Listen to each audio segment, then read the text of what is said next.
And welcome back to another episode of Life Changing Challengers. Again, I'm your host, Brad Minus, and I am so extremely lucky to have with me Amita Sharma. She is Mhm. a women's holistic wellness champion with a platform called Nourish Doc. She has several programs for women geared towards women on anti-aging, detox, emotional wellness, and menopause, which is her specialty, sexual health and weight loss. And we'll get into that a little bit later. But Mhm. let's first ask Amita, how you doing? I'm doing great. So, Amita, can you tell us a little bit about your childhood, where you grew up, was the complement of your family, and what was it like to be Amita as a kid? Yeah, so I grew up in a very tiny little town, which probably nobody has ever heard of in India. It's called Talwada. And actually, I was born in a town bordering Pakistan, believe it or not, Amritsar.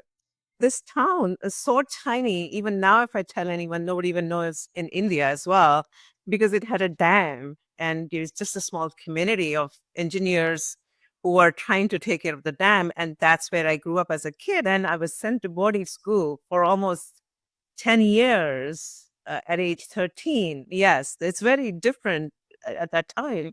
And you don't send your kids, especially in a country like India. I was in boarding school until I almost graduated from architecture college. So you can imagine the back and forth. And during the holidays, I would go to my grandmom, which I told you, a town near border of Pakistan and India, which is almost a very kind of a feisty town, I should say that. Because of the tensions that happened, Yeah. right, in 1947, because of the partition. So that's an interesting way that I grew up in all this kind of like a feisty town and a small town and the boarding school. And then in between going to all my different relatives, for when the time off. That was my a little bit of what I experienced before I landed here in United States. So you went to a boarding school that literally took you high school through college? Yeah, yeah. So, yes, the boarding schools are very popular actually in that country, believe it or not. It was meant for a lot of rich people to send their kids away so then they can party. Okay, but in my case, it was yes, started boarding in grade seventh, and then after that, I studied architecture. In a Mm. town again. This town, a lot of people know. It was designed by a French architect Le Corbusier. So I was very kind of like infatuated at that time with the different architecture in that town called Chandigarh. And you can imagine in India, generally the sanitation, it was not very clean. And here's this town properly planned with proper sanitation. So that's kind of how my little, from a tiny town, I told you, from where the dam was, right? Right. To a feisty bordering town between Pakistan and India to Chandigarh, which is like a planned town and the boarding, almost 9 years of boarding school. That's just crazy to me just to think that. So like boarding schools out here, it's basically you go there. I mean, you can start in elementary school, but usually it ends, you end at high school. And here was the fact that you went from what we would call middle school all the Yes. way to through college. I think that's amazing. Here, boarding schools are not very popular in this country. Parents don't send their kids to boarding school. I have not met a single person who's told me that. We do have some, and a lot of them are like military schools, Okay. and then there's boarding schools for like behavioral issues and stuff like that.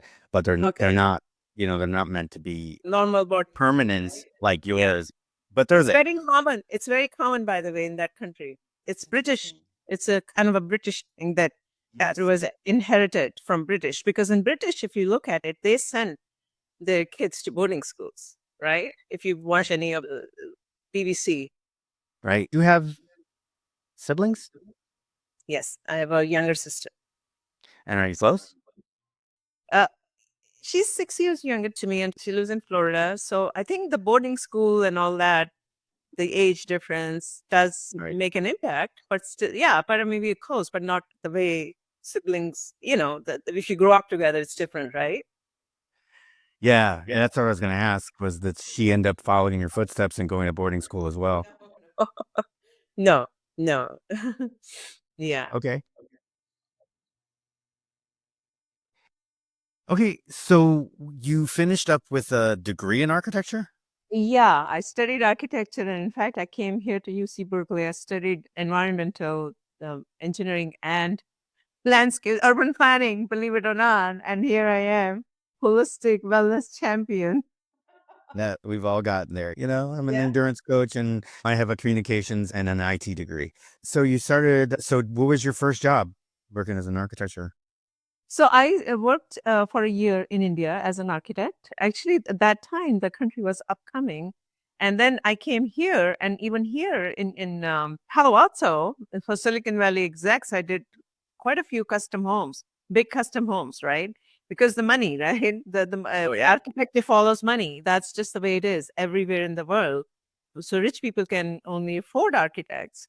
And then I decided that the funny thing was nobody wanted to do any creative work. That's why I studied architecture. Everybody used to show me a house in Normandy or build me a house, something like that, in a city in Fremont or whatever, Woodside, Atherton, the rich cities here in Silicon Valley. I'm like, why won't you do something creative? No, no, no, no. Send me something where it's so and so. Franz the third lived in a castle, and then build me a small castle here, right? That was architecture here in United States. So I went back and I studied again, and I switched into software. That's kind of the story. Okay. Well, you and I got into that together, I guess, because I moved from communications into, well, I always had some sort of tech in the background growing up. I was one of the, Generation X. So we started with, Apple IIe's and all that stuff. And I just kept Correct. going on the side. But later on, I ended up back in tech as well. So I get that. How long is that what you ended up before the recent most journey that you've got as far as wellness goes? Is that where you ended up basically doing software? Yeah, so software was creative, right? I found it very creative. I was able to create this immersive experiences I worked for a whole bunch of companies here in Silicon Valley. I had my own company in interior design and furniture online, e-commerce. That was very immersive. I really loved doing product management is what I did, working with UX, UI, and then bringing all these experiences and then learning from the clients or the users how they're interacting. So that whole process was very interesting. And so I work with a bunch of companies here, all kind of companies you can think of, from Walmart to Western Union to startups, realtor, house, all those things, right? And then the COVID came and my contract ended with Western Union at that time. I was almost ready to start a new job, and the COVID came, and they said, "Oh no, we're going to wait. We don't know what the heck it is. Everybody's saying work from home." The work from home culture didn't exist. 2020. Prior to that, I said, "Oh no, no, no, we're going to wait." I started poking around into this whole holistic wellness and understanding what this is, and here I am in front of you. That's amazing. Our lives kind of parallel a little bit. Yeah. I had did the exact same thing. I had finished up a project in December of 2019, and I was just getting ready to start a new project. I got my new contract. I was getting ready to sign it, and the company that I was working for were like, "No, we don't allow contractors to work from home. We only allow contractors to be in the office." And because of that, we're not going to go move forward with the contract until September of that year. And I ended up picking up my next contract at that point. So what was your first step when you were starting to look at things going on that made you, what was that first piece of curiosity that meant you start going into more of a health and wellness area of your life? So prior to that, during my in the corporate life, everybody would ask me. I was always inclined towards taking care of myself using holistic therapies, right? So a lot of women, even men, they will come to me, "Hey, you know so much about all this. What should I do? I have diabetes. I have this." I'm like, "Oh my God." And I was a big proponent of a holistic lifestyle. So when this 2020 happened, I just wanted to look a little bit more deeper into holistic lifestyle and evidence and all that. So I started with just looking at the very high level. I had no clue at that time that I am going to do the focus on women wellness. I just wanted to more look at the chronic condition at that time and how can you prevent chronic condition using some of the lifestyle dietary modifications. In that journey, I found there were quite a few competitors. Even now, there are. So that journey kind of took me a couple of years. And then I started talking to holistic experts from all over the world. I talked to about 3,000 of them, or maybe 4,000 of them, understanding the whole, because I had no clue about this industry. Here I am, a software person trying to get into health and wellness with absolutely no knowledge, just kind of high level knowledge of, okay, I take care of myself, right? Everybody does that. In today's day and age, it's nothing new, to understanding the deeper part of it. So let's step back, because I'm going to say that in my eyes, looking from the outside in, I'd say that that Mhm. wasn't the starting of your journey. And the question I'm going to ask you is, at what point were you always being that where you came from, which I believe that India itself Mhm. has a big holistic holistic culture, right? Am I wrong about that? No, no, no.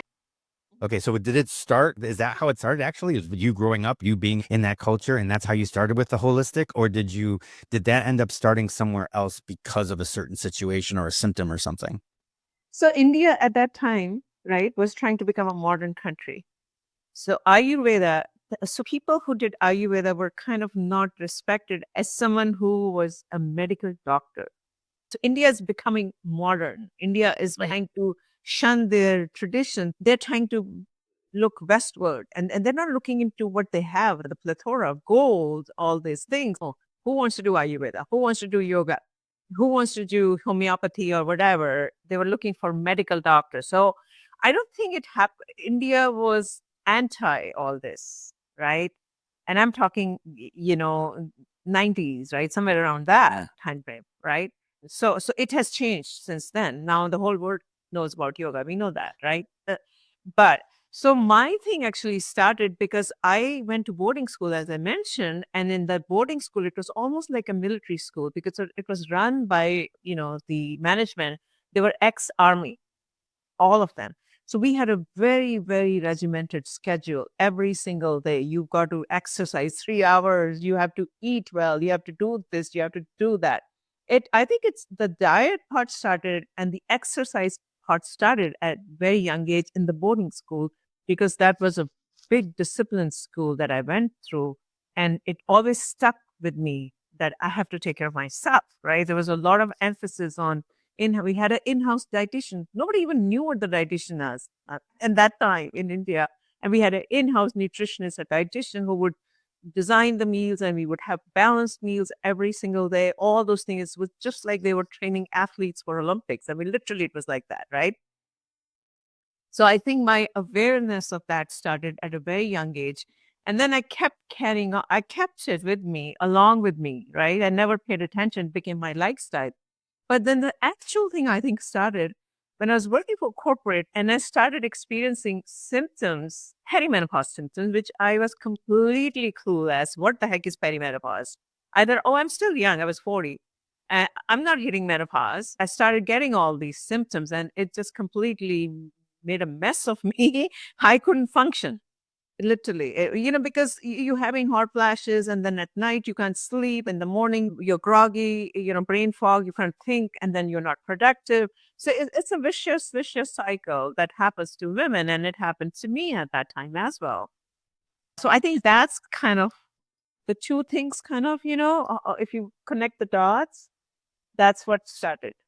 So when you came to America, you didn't get the temptation for hamburgers and hot dogs and French fries and shakes and stuff. You kept with your lifestyle. No, no, no. I did the temptation. Of course, everybody goes to that.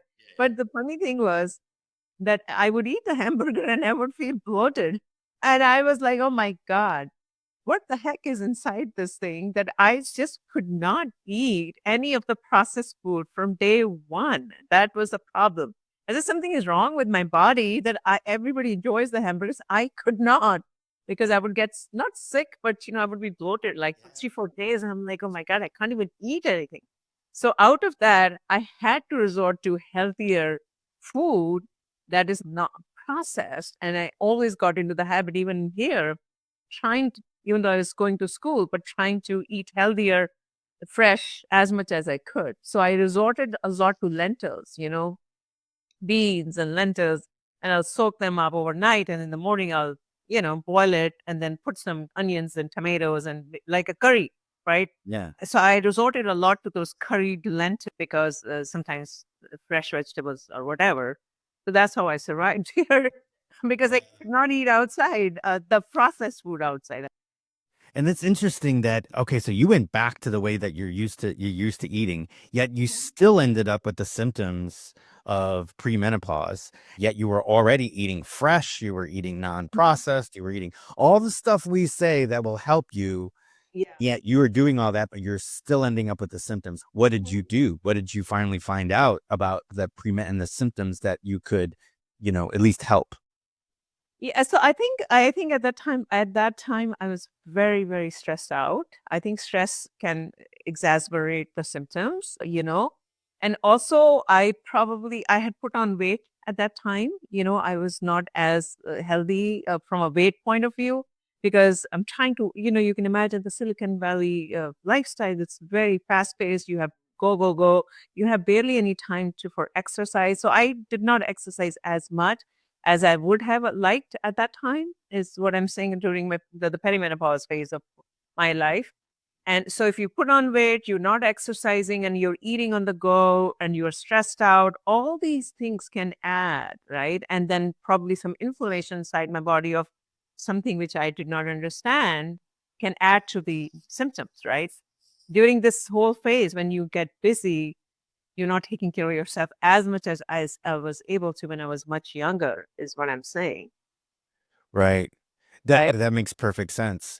Yeah. So, what did you change personally as this was going on? I mean, obviously you were doing your homework, but you were still working, and this wasn't Yeah. 2020 yet. So this Yeah. was prior to that, correct? That's What did right. you end up finding that helped?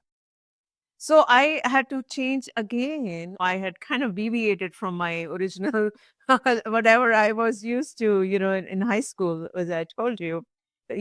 So I had to become more stricter on the dietary aspects of understanding what I should do, what I should eat.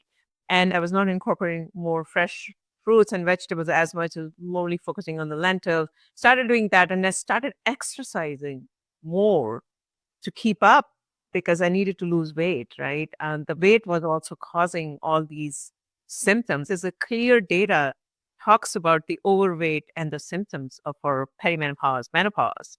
For example, Latino Americans and African American women have more kind of their symptoms are more aggravated, the hot flashes. And it goes back to their obesity levels and also goes back to the lifestyle. So I'm not saying I was at that level, but still, I was not obese, but I was still overweight from my BMI and I was stressed out and all those things. My lifestyle had kind of come into a little bit of a sad lifestyle because you live here for so long and you just get used to the rut and you don't have time. It's not that you don't want to do it, you just don't have time to do it. Yeah, and that's absolutely what goes on here in America, which is what one of the with that first Mm. question I asked you about being tempted was because we have something here, we call it the SAD, right? The standard Yeah. American diet, which Yeah. is sad. It literally is sad. It's Yes. it's fast food, it's Yes. convenience. And now in today's world, we've got meal plans and we've got home meals that can be delivered that are Mhm. actually healthy for you, that are fresh, Yeah. delivered flash frozen, and you just heat them up. We didn't hear of meal planning back then, where we've got people here that are looking at their meals on a weekly basis. Saturday, Sunday is for meal planning and they put everything together and then now it's much better. But back then that wasn't the trend. No, no, nobody paid attention to eating healthy here. Nobody was probably informed or aware of the healthy eating, or they didn't care. I don't know what it was, but the culture was not eating healthy. Yeah, it was, eat what you want. It was the seafood diet. Yeah, Seafood, eat food. exactly.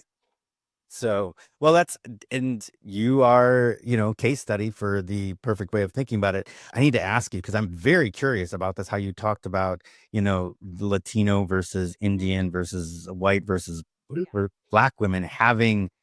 different, I don't know, is it a different symptoms or different level of symptoms, than not, I don't want to say white people, but I'm basically saying that, each Yeah. of them have a different level of these symptoms and you've Mhm. seen data on that.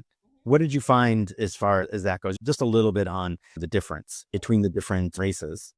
There's a lot of difference. The age of the menopause is different. For example, Caucasian women, 51, 52, Latino, African American women, 47, 48, Indian women in India, 45, 46, some Muslim women in Sudan, 40, 43, 44, 45, something like that. Big, big difference based on your ethnicity, based on your lifestyle, and sometimes based on your religion in this case, right? And so are the symptoms. Japanese women don't get hot flashes. African American, Latino women are very, very high on hot flashes because of a dietary lifestyle, right? And then Indian women, mainly muscle pains. And then so are Asian women because of their skeleton, like a slimmer musculoskeletal issues. So it depends a lot on the age of the menopause. Is different for different ethnicity. This is average data I'm talking about. Of course, someone can go here and there deviation. Also, the symptoms are different for different ethnic groups. So this kind of level of detail, I don't think we understand as a society at all. Forget about all over the world, we don't understand it enough because there's not enough research on all this. What I'm taking, this is just a high level. Yeah, no, no, no, and I get that, but Mhm. it's interesting though is that you mentioned the people that had hot flashes versus musculoskeletal is because I know that, well, at least what I understand is African American, Latino, heavy on the starches, right? Yeah. Like Yeah. really, really heavy, between rice and potatoes and breading and everything else versus Indian, and you please correct me if I'm wrong because I'm only going on what I've seen, Indian and Japanese, Chinese, it's one starch. Basically it's rice, and that's your one starch versus a lot more vegetables, even limited on meat. But yet, so you get this muscular, right? So that tells me as far as the level of carbohydrates, it's Mhm. like overcarb gives you those hot flashes, undercarb gives you muscle pain. That's me looking at that high level, 45,000 feet up in the air. Yeah. Obviously, there's a lot more nuance to it, but it's interesting the way that you mentioned it like that. All I think about is the fried plantains and corn and the paella and all that from the Latinas and that chicken and a lot of things in the African American community that I've been around. A lot of things are fried. Love their fried stuff. And then moving more into India and Japanese, where there's a lot of vegetables, tons of vegetables.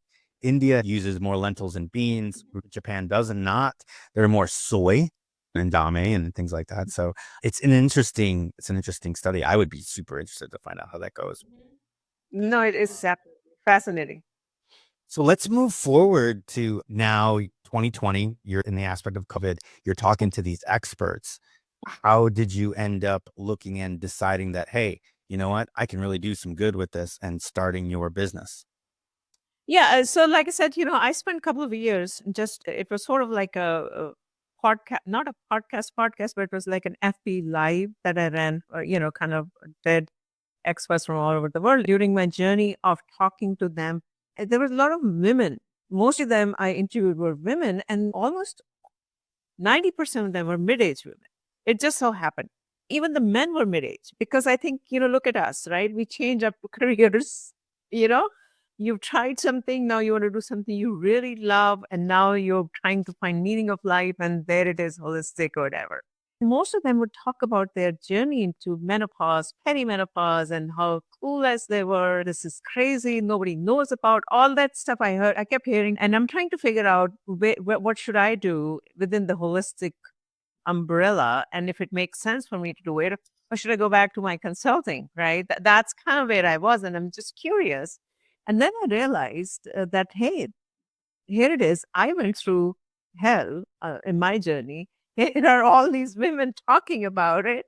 Let me just go deeper into it and try to understand if there is something out there. That's kind of how it happened. It wasn't like one day switch. Okay, I'm going to do this. It took a lot of talking to a lot of people and interviewing them and or learning about this holistic, therapies on a higher level, and if there is any evidence or no evidence, acupuncture, acupressure, Ayurveda, yoga, the whole laundry list of so much, right? But we don't Yeah. understand it enough. How do you not take it? Like I said, I'm an endurance coach. I coach people to marathons and, these crazy races. I've got 15 or 16 people on my roster that I personally coach. And then I coach for run clubs and different other people.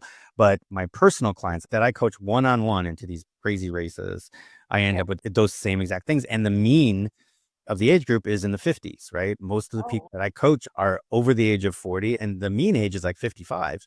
So these are these people that are ultra shape in great in fantastic shape, or they want to get to that way, and they're doing these 100-mile runs and marathons and Ironmans and triathlons all over the world.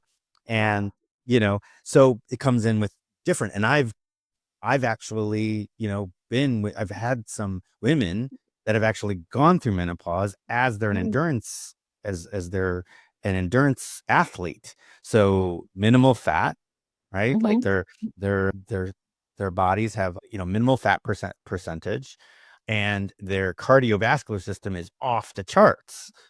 And they still, have these symptoms that you've talked about.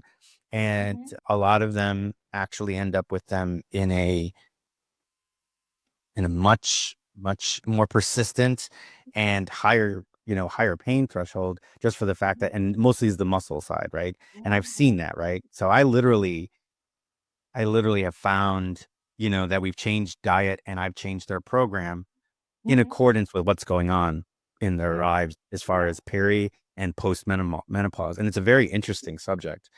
So I've seen it. What for you, what made you, or what was the turning point to you to decide to start doing, creating these programs and actually getting people on board it? So I tried a lot on myself, right? When I was going through all these, and by trial and error, I tried to fix myself, which I did, which I was able to fix myself somehow. I have no idea what I did. The more I actually started understanding the perimenopause, menopause, and it's just not a slew of symptoms that women go through, which I went through, as I mentioned to you, 4 or 5 of them myself. And the other issue is for a lot of these women, it goes on for years. It's not like a 1 year kind of a deal. Okay, fine, turn off the switch, and I am technically a postmenopausal woman, but that's not how it happens, as you know. It's a transition, and transition can go up to 10 years. And then, even if the switch is turned off, in this case, it's not just one thing. That's the problem. That's interesting. I didn't know Yeah. it was 10 years. Absolutely. It starts in as early as in 40s, or sometimes earlier than that. And like, as I mentioned earlier, 51, 52 is the average age. And the years leading up to when the menopause happens for most of the women are horrendous, completely horrendous, because now your hormones are fluctuating like crazy and your hormones are dipping down and then sometimes they're going up. And that's why, we joke around it, right? The women are having mood swings, but it's not their fault. It's the hormones that are going crazy, like crazy seesaw. That's And that's I, impacting your mood, your brain, your gut microbiome, your hair, your skin, your emotional balance. You can't sleep at night. Not just one thing, it's everything that happens. I did not realize that. Listen, I'm serious. look at me. Look at me right here. Right, men, all you men out there, we are very lucky. Okay. If you're listening to this, not only do women from the age of 13, 12, 10, 11, 12, 13, up to 40s, are they doing this harsh monthly trial that they've got to go through, but then after that, they have to go through 10 years, up to 10 years of this horror. So, guys, count your freaking blessings. Take care of your women and understand that this is what's going on. That's the end of my PSA. Thank you for listening. Okay. Yeah. So I believe that now. I'm like, wow. Okay. I am a lucky person. What did you find as far as probably the most common denominator did you find with people that are using your programs? It's the menstrual pre posts and menstrual menopausal. So most common symptoms, majority of the women have hot flashes, sleep issues, and brain fog. These are the three, and they're all intertwined, right? And that's what I heard, like, because you can't sleep at night in the morning.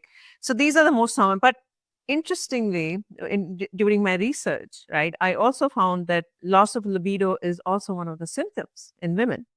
We also know hair loss. A lot of women start losing hair as you see older women. The hair thinning starts, but the loss of libido is more complicated, and I'll tell you why. It can impact relationships, right? If it's not communicated openly with your partner or spouse or what, right? And then interestingly, the data also talks about 60% of the divorces that are happening in UK and US are happening towards the menopausal years, and there's a rise of gray divorce. We have that data. That's it. That makes sense. And you know what? That was my thought. I was like, I was Mhm. wondering, what is the divorce rate for Yeah. pre, post, and menopausal women? And you just answered that. I literally had that was my next question. So, and it makes sense, right? Because that loss of Yeah. libido. Do you, for everybody listening out there, as far as that loss of libido, and I'm sure, like you said, that could be a huge cause of some of these divorces. Is there one thing, or is there a couple of different things that people could try holistically that might help with that? Yeah, so pelvic health exercises, basically our body is all one. We want the blood to flow all over, right, on all our organs. And sometimes the blood flow is not as much as it's supposed to be, right, in that part of the body. You can try to enforce your pelvic health. And also, also has a lot to do. It's not just the pelvic health exercises alone that would work, but also if your gut health is screwed up, everything gets screwed up. Gut, Interesting. yeah. You're so So in the YouTube video, I'm going to go ahead and link to Craig Brocky's episode where he talks about gut health. That episode was all about gut health. I didn't realize it got down to that point where actually gut health even went into pre, post, and menopausal women. huge. Wow. It's huge. Yeah. And then your emotional well-being, right? Women are very sensitive creatures. They connect emotionally. So if there has been some kind of a trauma during your marriage years or during your relationships, and you haven't been able to digest that, and you haven't been able to take it out, that can also impact your libido. We know that there is data behind all these things I'm talking about. So this it's a multitude of different factors. The kids also add tension. That is the truth, as much as we all love our kids. But you need to have open communication with your partner to be able to have this healthy relationships. So there are multitude of things that are happening. Hormone fluctuations, absolutely yes. Emotional, not able to have emotional stability, emotional imbalance, that can lead to it, right? Stress, as stress is obviously gut health. Yes. There can be all contributing factors. It's not just, oh, I do my Kegels or I do my pelvic health strengthening. I start doing strength training. It's going to fix it. It's kind of complicated, so to speak. All right. Well, I'm going to give you your last question in relationships with pre, post, and menopausal women. Yeah. Can you give us one thing or one good thing that we can do to help support our partners while they're going through this? Yeah, absolutely. Just listen to them. And I think the best thing men can do is at least be aware. A lot of men are not even aware of menopause post, right? I was not aware. Forget the men. I mean, I mean, if as a woman I had no clue what the heck this means, how can men know, understand this? So I think doing these podcasts, I'm so thankful and so amazed at that how you're bringing this topic out in the forefront. So I think men need to understand this topic a little bit, not doing a PhD, but enough understanding to support their partners, support their wives, girlfriends, or whoever during when they're going through this journey. That's what men should have a basic understanding. I agree because I've learned a lot right now. I'm going to apply some of that myself.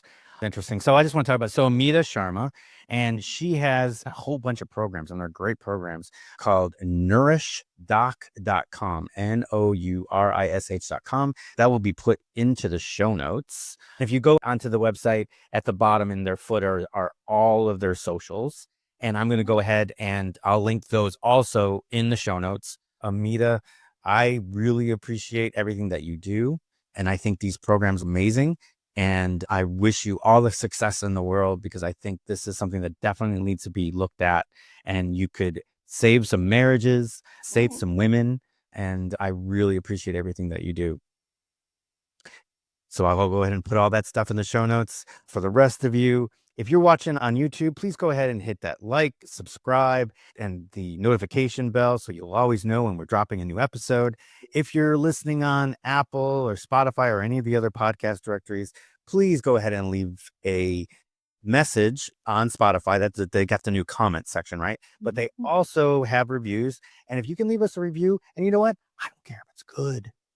If it's bad, that just means that there's feedback in there, and just let us know why you thought it might not have been, as superior as you would like it to be. And I will make some changes. So let us know.